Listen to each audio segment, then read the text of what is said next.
गुरुर्ब्रह्मा गुरुर्विष्णु गुरुर्देवो महेश्वर गुरु साक्षात् परब्रह्म तस्मै श्री गुरवे नमः। श्रीमत्कारुणिकं महागुणनिधिं पूर्णप्रभावासुरं निर्द्वन्द्वं निरपेक्षकाममलं निस्सङ्गमाध्यं विभुं नित्यानन्दमयं निरीहमतुलं निर्मुक्तकर्मादिकं श्रीकृष्णाख्य गुरुं भजेह्यमनिशं श्रीसिद्धसन्तोषनं वेदशास्त्रविधिख्यातं पूर्णबोधोपदेशिकं सुगुणाकरं दयानन्दं राजयार्यगुरुं भजे। श्रीराजयोगिप्रियशिष्यम् अमलानन्ददीक्षितं पण्ढरीनाथयोगेन्द्रं सद्गुरो ते नमो नमः। अस्मद्गुरुसमारम्भां कृष्णसान्धीपमध्यमां श्रीमहाविष्णुपर्यन्तां वन्दे गुरुपరంపరాం। పరంపర గురువులకు వందనములు. శ్రీమద్భాగవత కృష్ణదేశకేంద్ర ప్రభువరులచే విరచితమైన ప్రబోధ చూడామణి అను శక్తిద్వయ నిరాసకంభైన శుద్ధ నిర్గుణతత్వ కందార్థ ధరువులలో 40వ కందార్థమును గురు కరుణచే మననము చేసుకుంటున్నాము. ఏమంటున్నాడు ఈ కందార్థములో అంటే, కనవచ్చి ఇట్టిదట్టిది అని అనరాకుండు భయలు అదే కనుగొనుమి, కనరాకపోతే శూన్యంబను ఇట్టిదట్టిదనుచు పలుక వచ్చినను, ఎరుక దాంట్లో పలికి చొచ్చినను, వినుమా భయలును నీవేమని నా నొప్పెదగా ఒప్పను నీ మాటను నే చెప్పిన రీతిగన వస్తే పలుక వచ్చినను, ఎరుక దాంట్లో పలికి చొచ్చినను. ఓ శిష్యుడా, ఈ పరభయలు అగుపడి వాక్కుచే అటువంటిదని ఇటువంటిదని చెప్పుటకు నలవిగాకున్నది. మరి కనవచ్చిన బయలును అట్టిది ఇట్టిది అని చెప్పుటకు సాధ్యము కాదు. అదిగో దానిని చూడుము, అది అగుపడని ఎడల దానిని శూన్యమని చెప్పుము. ఎట్లనా? సినిమా తెర ఉంది కదా, సినిమా తెర అనేటువంటిది వెండి తెర. మనం మొదలు పోయినప్పుడు మనం హాల్లోకి పోతాము. పోయినప్పుడు వాడు అన్నీ ఆ దర్వాజాలన్నీ, మనం పోయినటువంటి ద్వారాలన్నీ మూసేస్తాడు, లైట్లు అన్నీ ఆపేస్తాడు. అప్పుడు ఆ యొక్క వెండి తెర అనేది మొదలు మనం పోయినప్పుడు కనబడుతుంది. ఆ యొక్క లైట్లు, ఆ దర్వాజాలు అవన్నీ ద్వారములు మూసివేసిన తర్వాత అది యొక్క చీకటి అవుతుంది కదా. ఆ చీకటి అనేటువంటిది ఆ తెరపై పడుతుంది కదా. పడినప్పుడు ఆ తెర మీద ప్రొజెక్టరు, ఆ వెనుక భాగం నుండి వాడు ప్రొజెక్టరు సీన్ మనం స్టార్ట్ చేసినప్పుడు అవి పేర్లు కనబడతాయి. ఆ పేర్లు శూన్యమైన తర్వాత మరి అక్కడ పాత్రలు అనేటువంటివి, ఏ పాత్రలు అయితే ఉన్నావో, ఏ సినిమా అయితే మనం చూస్తున్నామో అందులో హీరో ఉంటాడు, హీరోయిన్ ఉంటాడు, హీరోయిన్ ఉంటుంది, విలన్ ఉంటుంది, కామెడీ పాత్రలు మొదలైనటువంటి పాత్రలు, వాటి పాత్రలను పోషించి మనకు ఒక నటనగా ఒక చిత్రాన్ని చూపెడతాయి కదా. చిత్ర విచిత్రమైనటువంటి పాత్రలతో నటిస్తారు కదా. మరి అవి మొదలు ఉన్నవా అంటే లేవు.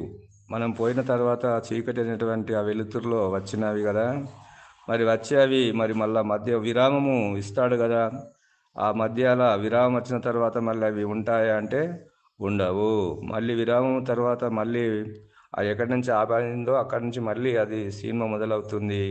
మరి అయిన తర్వాత అది ఆ యొక్క ముగింపు అనంతరము అది ఉంటాయా మరి ఆ నటనలు, ఆ విలన్ పాత్రలు, హీరో హీరోయిన్ ఇవన్నీ మళ్ళీ ఉంటాయంటే ఉండవు. అంటే ఏముంటుంది మరి అక్కడ అని అంటే, మొదలు పోయినప్పుడు ఇవి ఉన్నాయా, పేర్లు పడ్డాయి, పేర్లతో నటనల్లో చేసేటువంటి పాత్రలు వచ్చినాయి, అవన్నీ కూడా శూన్యమైపోయినాయి కదా. మరి మొదలు లేవు, మధ్యలో కొద్దిసేపు కనబడ్డాయి, మళ్ళీ మధ్యలో లేవు, మళ్ళీ ఆట స్టార్ట్ అయింది, మళ్ళీ ముగింపు అనంతరంలో లేవు. అవన్నీ ఏమైనా అయిపోయినాయి అంటే అవన్నీ శూన్యమైపోయినవి. మరి ఏమున్నది అక్కడ అంటే ఆ వెండి తెర మాత్రమే ఉన్నది. కాబట్టి ఆ విధంగానే ఇక్కడ మరి మొదలు ఉన్నవా అంటే లేవు, మధ్యలో కనబడ్డాయి, ముగింపులో ఉన్నాయంటే లేవు. మరి మొదలు ఆ వెండి తెరనే ఉన్నది, మధ్యలో వెండి తెరనే ఉన్నది, ముగింపు అయినా కూడా ఆ వెండి తెరనే ఉన్నది కదలకుండా. కాబట్టి అలాంటిది అది బట్టబయలు. ఆది సృష్టికి పూర్వము అదే ఉన్నది, సృష్టి అయిన తర్వాత సృష్టిలో అదే ఉన్నది, సృష్టి అనంతము కూడా అదే ఉంటుంది. కాబట్టి ఆది మధ్య అంతములు నిండి నిబిడీకృతమైనటువంటిదే అది బట్టబయలు. కాబట్టి ఎరుక అనేటువంటిది అది మధ్యలో వస్తుంది, మధ్యలో పోతుంది. ఎండమావులు ఎట్లా వచ్చిపోతున్నావో అవి అట్లా వచ్చిపోతున్నాయి. కాబట్టి దాన్ని శూన్యమని అనవచ్చును, కానీ మరి బట్టబయలును శూన్యమని అనవచ్చునా? కనవచ్చినది కదా, కనవచ్చినటువంటి దానిని మరి చూసినటువంటి దానిని శూన్యం అని అనవచ్చునా అంటే అది అనదగదు. కాబట్టి మరి అలాంటి దానిని ఇది పలకవచ్చినను పలకరానిది బయలు. పలకవచ్చేది ఏంటిది అంటే ఇక్కడ పలకవచ్చినటువంటిదే ఈ ఎరిగేటువంటిది ఎరుక, పలికేటువంటిదే ఎరుక. మరి ఈ ఎరుకచే ఎరిగినట్టి విషయములు దీని పరికరములు ఏవి అంటే ఇక్కడ దీనికి ఉపకరణములు అనేటువంటివి శరీరంలో మనకు 3 ఉన్నవి. అవి ఎట్లా ఉన్నవి అంటే మన శరీరం లోపల ఆ పరమాత్మ అనేటువంటిది ఆత్మ ఏదైతే ఉన్నదో ప్రత్యేగాత్మ, అదేనికి ఈ యొక్క 3 కరణములు ఉన్నవి. వాటిచే అది వ్యవహారం చేస్తుంది. అవి ఏంటిదంటే వాక్కు, మనస్సు, శరీరం అనేటువంటివి అవి ఉపసహాయకరణములుగా ఉన్నవి. ఎలా అంటే ఇప్పుడు మనకు ఇంటిలో వంట చేసుకోవాలంటే గ్యాస్ మొద్దు ఉండవాలి, ఆ గ్యాస్ మొద్దుకు పొయ్యి ఉండవాలి, ఆ పొయ్యిని వెలిగించడానికి లైటర్ ఉండవాలి. ఈ 3 ఆ లైటర్తో వెలిగించినప్పుడు అది మంట అనేటువంటిది గ్యాస్ మొద్దు నుండి పొయ్యిలోకి సరఫరా అవుతుంది. ఆ పొయ్యి నుండి మనకు మంట వస్తుంది. కాబట్టి దాంతో మనము వంట చేసుకొని ఆకలిని తీర్చుకుంటాము కదా. మరి ఆ విధంగానే ఇక్కడ ఈ త్రికరణములు అనేటువంటివి దాన్ని మనకు పెద్దలు త్రికరణ శుద్ధి అని చెప్పినారు. త్రికరణ శుద్ధి అనేటువంటిదే అది ఆత్మశుద్ధి. కాబట్టి ఇక్కడ మరి వాక్కునందు ఈ ధన్యాత్మకమగు వర్ణాత్మకమగు అనేటువంటి 2 విధముల శబ్దము ఉన్నది. ధన్యాత్మకమనగా పరా, పశ్యంతి, మధ్యమ, వైఖరి వాక్కులు అనేటువంటివి ఇవి ధన్యాత్మకమగు శబ్దముగా ఉన్నది. మరి ఎట్లనా వరుసగా అవి ఆకాశము, వాయువు, అగ్ని, జలము, పృథివీ వాటి యొక్క చలనం వలన వర్ణాత్మకమగు పంచబీజములు ఏర్పడినవి కదా. మరి ఆ పంచబీజములు అనేటువంటివి ఏవైతే ఉన్నావో పంచబీజములు మరి అవి మరి అంబీజము, యంబీజము, లంబీజము, వంబీజము, రంబీజము అనేటువంటివి ఏర్పడి వీటి వలన 10 వర్ణములైనటువంటి అక్షరములు ఏర్పడి ఆ అక్షరములు అనేటువంటిది అక్షరవర్ణం అనేటువంటిది ఈ వాగ్మయ జగత్తు అంతా ఏర్పడింది కదా. ఈ వాగ్మయ జగత్తులో ఇప్పుడు ఆ 50 అక్షరములు అనేటువంటివి ఏవైతే ఉన్నాయో ఆ 50 అక్షరములతో ఈ వాక్కు ద్వారా మనము వసించుతున్నాము అన్నప్పుడు జగత్తు అని అంటున్నాము. అంటే జ అనేటువంటి అక్షరముతో పలుకుతున్నాము. జ అంటే అది జగత్తు. జగత్తు అంటే జనన మరణములతో కూడుకున్నది జగత్తు. మరి జలము అనగానే జ అనేటువంటి అక్షరంతో జలము అంటున్నాము. అంటే జలము అనేటువంటిది మన కంటితో చూస్తున్నాము. మరి జానకి అంటున్నాము. జానకి అన్నప్పుడు సీత అనేటువంటిది మనకు కనబడుతుంది కదా. జానకి అనేటువంటి పేర్ల లోపల కూడా రూపం ఉన్నది కదా. ఆ రూపంతో ఇది జానకి అని పలుకుతుంది కదా. మరి ఆ విధంగానే జలంధరుడు అని అన్నప్పుడు ఆ జలంధరుడు అనేటువంటి వాడు ఆ బృందాదేవిని వాడు ఇంద్రుడు మరి చెరబట్టినప్పుడు వాని యొక్క ప్రతాపం వలన ఇంద్రుణ్ణి నానా రకములైనటువంటి హింసించి దెబ్బలు కొడతాడు కదా. మరి ఆ విధముగా జాన అక్షరంతో పిలువబడినప్పుడు జలంధరుడు అనేటువంటి వాడు మనకు ఇక్కడ ప్రత్యక్షమవుతున్నాడు కదా. మరి ఆ విధముగా ఈ శబ్దము చేత ఆ బట్టబయలుని ఏమన్నా వర్ణిస్తావంటే అది వర్ణించరానిది. కాబట్టి నామరూపాత్మకమైనటువంటి ఈ జగత్తును వర్ణిస్తుంది ఈ శబ్దము. కానీ వాగ్మయమైనటువంటి ఈ శబ్దము ద్వారా ఈ వాక్కు ద్వారా జగత్తును వర్ణిస్తావు కానీ బట్టబయలును వర్ణించలేవు.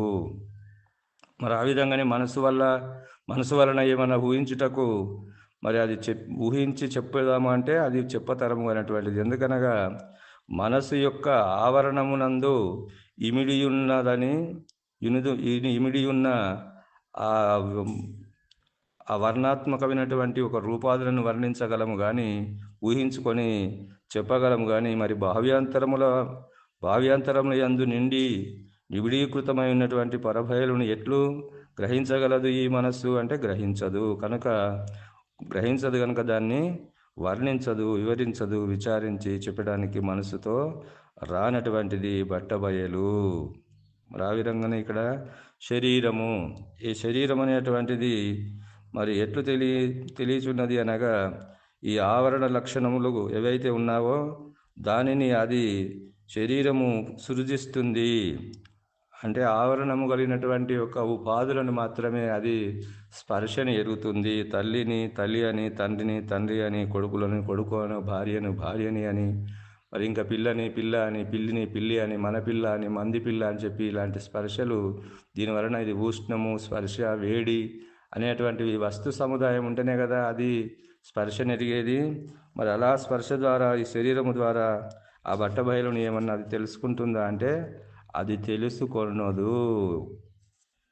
మరి ఆ విధంగానే దానికి ఈ ఎరుక దాంట్లోపలికి చొచ్చినను, పలుక వచ్చినను ఎరుక దాని లోపలికి చొచ్చినను అంటే ఎరుక ఆ పరభయలోనికి ఏమన్నా దూరుతుందా అంటే దూరదు. ఎలా అంటే కాలింది అనేటువంటి మడుగులో ఒక పాము ఆ చిన్న లేగదూడను పట్టుకొని పోయినప్పుడు శ్రీకృష్ణుడు ఆ యొక్క కాలింది అనేటువంటి మడుగులో దూరినాడు కదా.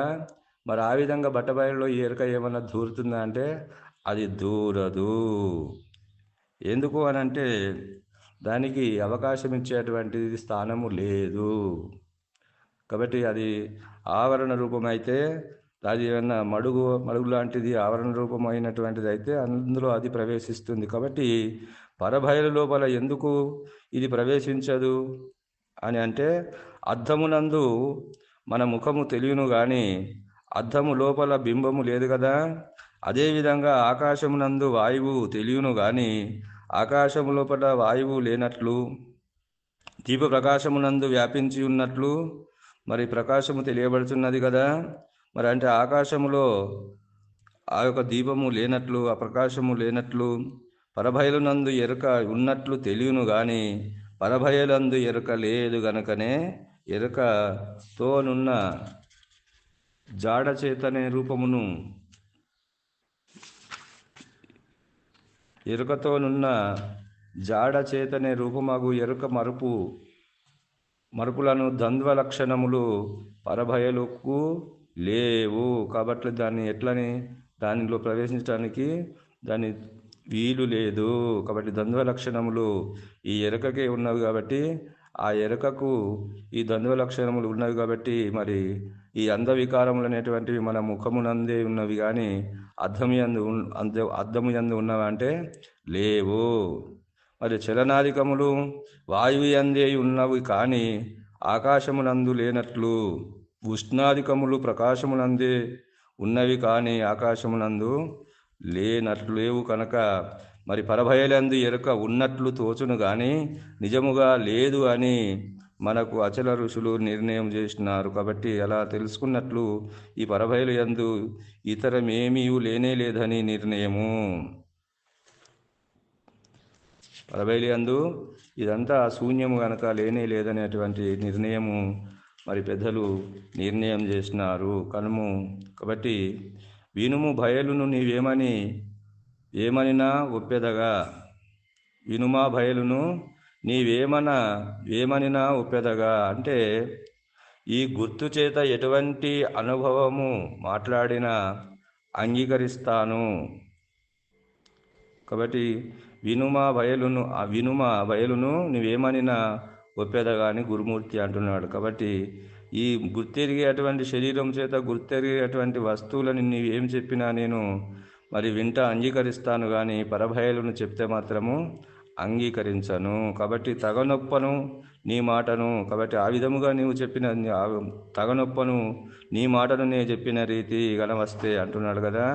అంటే సిద్ధాంతరీత్యా నేను చెప్పినటువంటి ప్రబోధచే నీ అనుభవమును నీ అనుభవమును నేను అంగీకరించను అని చెప్తున్నాడు. ఎందుకంటే నీవు పరబయలును ఈ గుర్తెరిగేటువంటి శరీరము ద్వారా గుర్తెరిగేటువంటి నామరూపాత్మకమైనటువంటి జగత్తును వర్ణించి చెప్పితే నేను ఒప్పుకుంటాను, కానీ మరి పరభయలు అట్లా ఉన్నది ఇట్లా ఉన్నది అని చెప్పితే మాత్రము నేను ఒప్పను.